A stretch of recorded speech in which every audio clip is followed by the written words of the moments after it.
I'm Charlie Walker and I look after Bedford, Huntingdon and St Neots.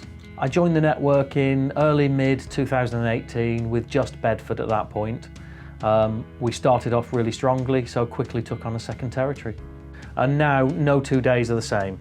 I can make a difference. And that's the big thing for me.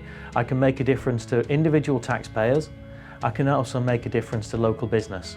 And that's why I enjoy what I do so much. I've got a very commercial background. Coming back into practice, it would have been ridiculous to lose 20 years of experience of trying to help businesses maximise themselves. So what I've done is take that. My second ever client came to me with quite a large business, undergoing an HMRC investigation, staring down the barrel of maybe £250,000 worth of fines and penalties. At the end of the investigation, all his fines and penalties were written off. He had to pay back tax, and I got a letter of commendation from HMRC, which they gave me permission to publish, and that is within the practice, and I'm really proud of that. I've never worked as long or as hard in my life, but I go home most days with a smile on my face. The doors that have been opened for me locally have been amazing.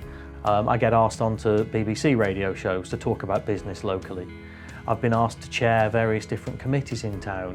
I've got one client who's now has asked me to take a seat on their board as a non-exec. It's fantastic. I have an ego and it gets stroked by the people I'm now involved with. I've been asked by the town mayor to take part and join a committee there where they're looking to regenerate Bedford. I always bounce things back to TaxAssist.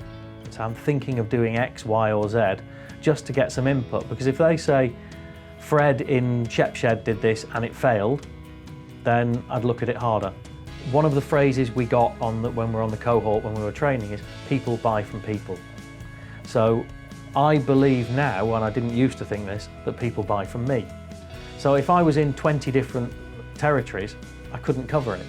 So there's only so far I could go, and that was a really, really strong thing that I learned. What I did during the height of the pandemic was I talked to Carl a couple of times to thank him for the support, because they've done a brilliant job of keeping us going, and that's with information on things. Darren Moore was sending out emails every day at the start with just updates.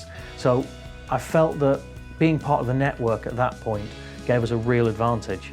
It's the first time I've really sat down and realised what the value of the network is at that point.